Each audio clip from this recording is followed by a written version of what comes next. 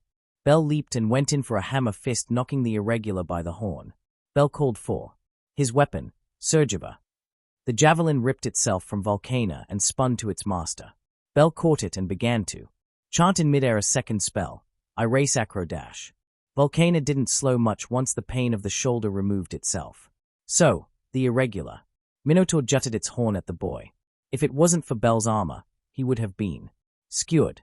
Bell's spell exploded in a rage of fire as it ignis fatuus. The boy sailed back and thanked his Pyromania. It protected him with its burning ash. Bell skidded across the wall and slammed into the floor. A cough of blood as he heard Lily, Cassandra, and Syr yell for him. Bell glared at the charging monster and yelled in fury as he took his 2 remaining Rawdon Elding knives out. He hurled them, feeling that the precious people needed to continue smiling. Smite. Red lightning flew through the halfway as the Rawdon Elding knives disintegrated. The lightning became bright yellow that illuminated the hallway. Vulcan was sent back and dropped its landform Bardiche. Bell used his lightning spell now. I race across the sky, bouncing from cumulus to nimbus, and plunge from stratus. Terror. Firma shatters when I land. Mine is the last sound you'll hear. I am lightning incarnate. Bell leapt into action. His lightning ancestors extended into 3. The red-eyed man, the white-haired woman, and a red-skinning woman with silver and white hair. The 3 became an aura of lightning, which took on the shape of wings and the long ears of the Walpertinger. Bell hefted up the landform Bardiche. His strength increased as he charged and swung the irregular's own weapon against it. Blood came from its chest as the impact of the weapon was successful. Bell roared as it tried to bring its arms down on him in a hammer fist. Firebolt. Its arms charred as Bell cried until he was hoarse. You will not harm her. She is my everything. They will not cry. I am not going anywhere. You are. Bell shoved his shoulder into the landform Bardiche to push the Minotaur through the wall and into the arena. His actions now in full display thanks to the Arcanum viewing windows. Bell leaped back. After slapping the Minotaur's arm, 2 of his lightning ancestors leaped from him and held back the irregular Minotaur's arms by the biceps, the stun being reinforced by them as Bell called his weapon to him, Surgiva. The javelin flew from the hallway to its master. Bell put all his might into his throw as he commanded it into his knife form, Niv. Bell hurled Surgiva with the white-haired woman ancestor wrapping herself in the knife. Volcana's chest burst open as the knife went through and through. Bell charged in as he saw his chance. He prepared to deliver his final attack, Firebolt. The monster was sent flying through the air. Bell felt mind down coming on. He noticed that the burning ash around him was disappearing. But he had to be sure of his fight. He leapt up and took flight with the lightning ancestors returning to him, forming his lightning Walpertinger wings. Bell went into for a dive and punch as the two went on a trip through Babel Tower. XXXXXXXXX. Beat looked on as he noted that the wargame arena was now clear of the weakling. He gritted, his teeth in self-pity. He wasn't enough. The Colosseum was hosting the event, with reinforced security. Yet, he couldn't stop Canoe or the irregulars from slaughtering the guards. He was only capable of taking out Phantom. XXXXXXXXXXXXX.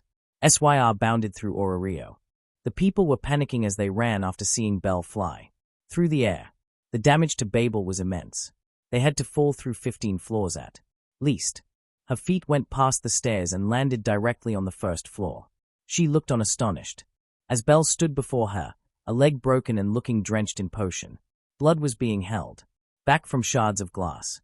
SYR surmised that Bell landed and tumbled until his potion pack shattered the liquid onto him. XXXXXXXXXX. Bell looked at Volcana as he walked up to the dying monster. He pulled out a glass shard from his leg with a scream. His hand went for the shoulder wound that was made by his Surgivus through and through attack.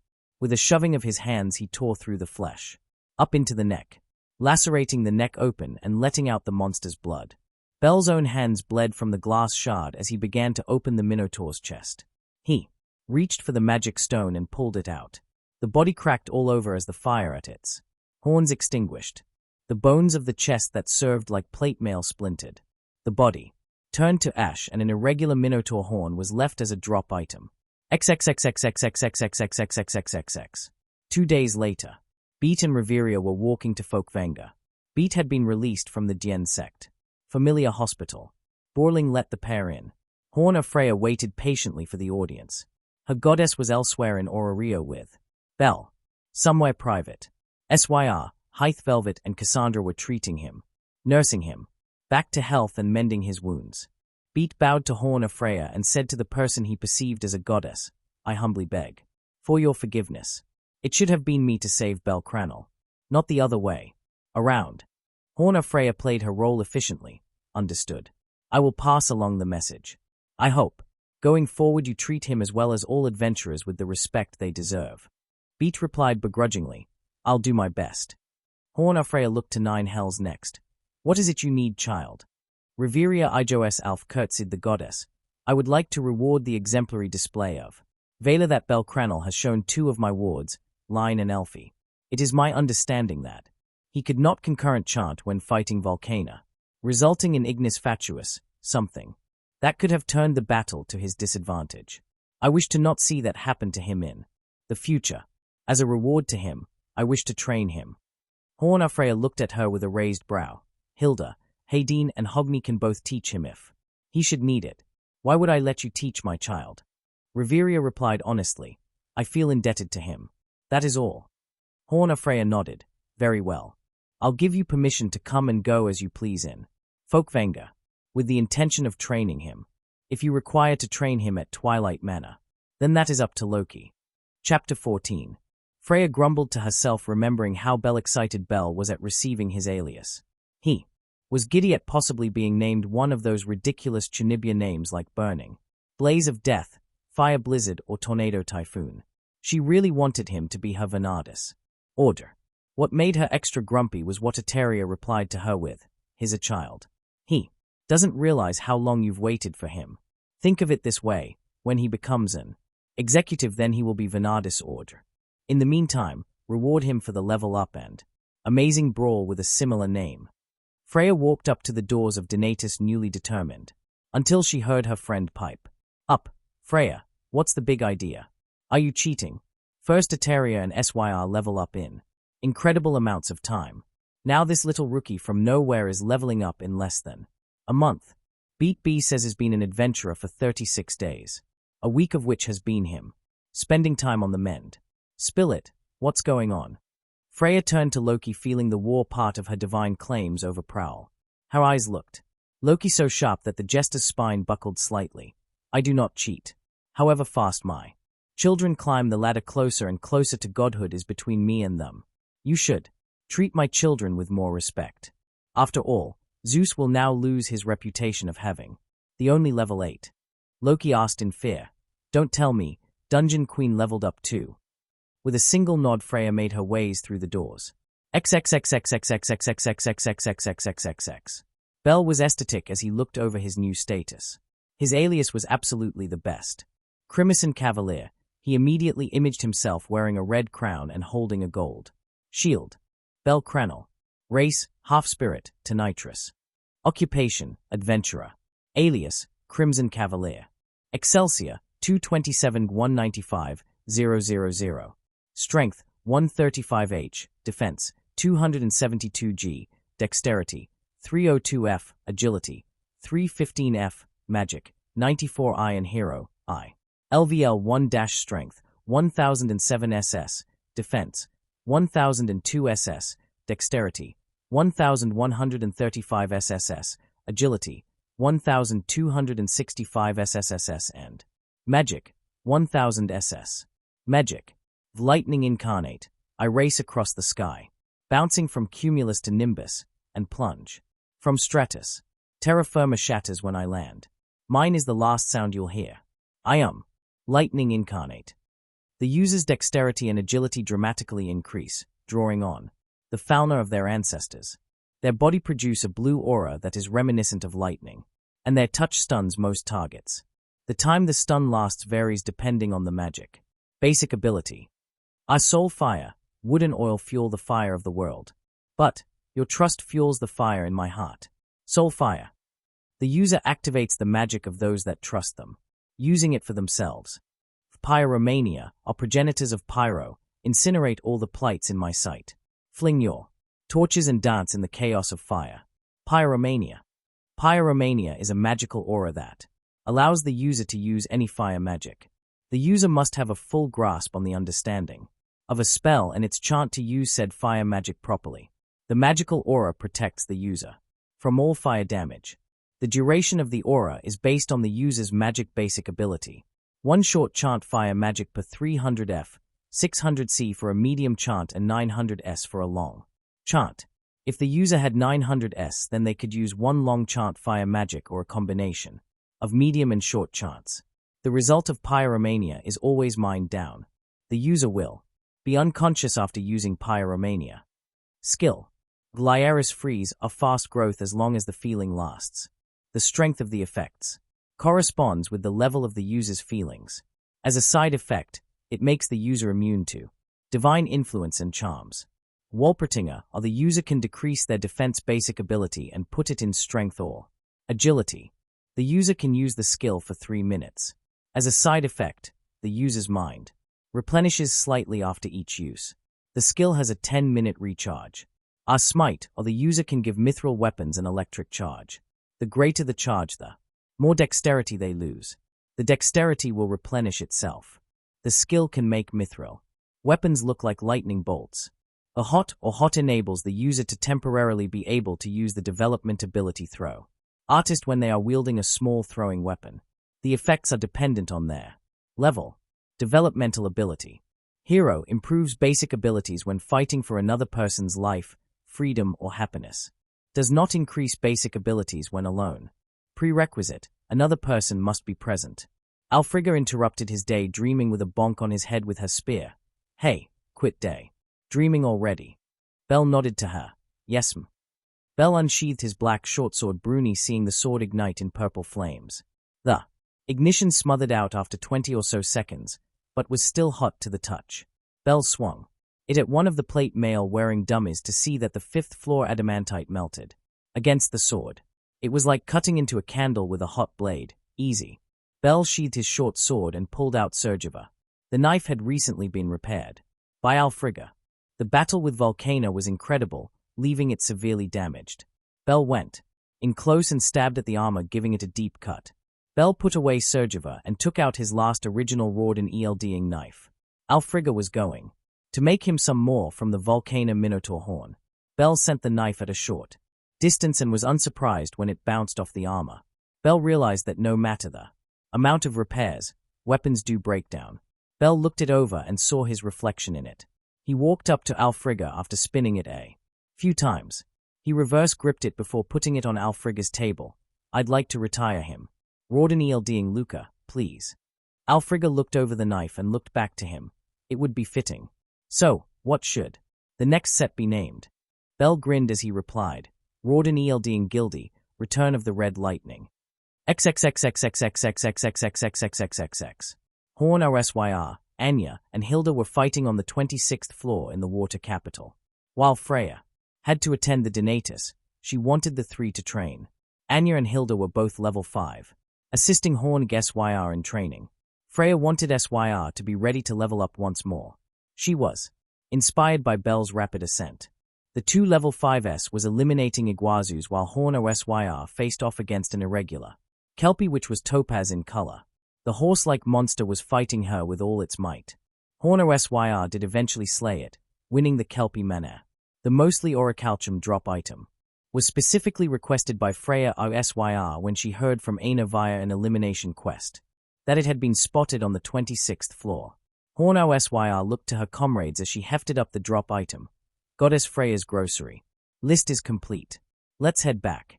Freya sat with Alfrigg in the latter's forge. It was a day after the Paulum had went through Bell's weapon testing. Freya had brought some under coral and the gold Kelpie Mana too. Freya presented some sketches of a sword, shield, and crown. She had seen Bell's fantasy. Through updating his status, Freya explained with a smile, "This will be the Konunga armor, a gold shield that will have a miracle placed on it by Syr. I'd also like him to have a Durandal sword, having some mithril if you don't mind so that it can have a constant flame. Styrologi please, this will be something that I want for Bell." Alfrigg looked over the plans and nodded. "Yes, Goddess Freya." Freya took her chin and lifted her blue eyes to meet hers. Freya leaned in and kissed the blacksmith.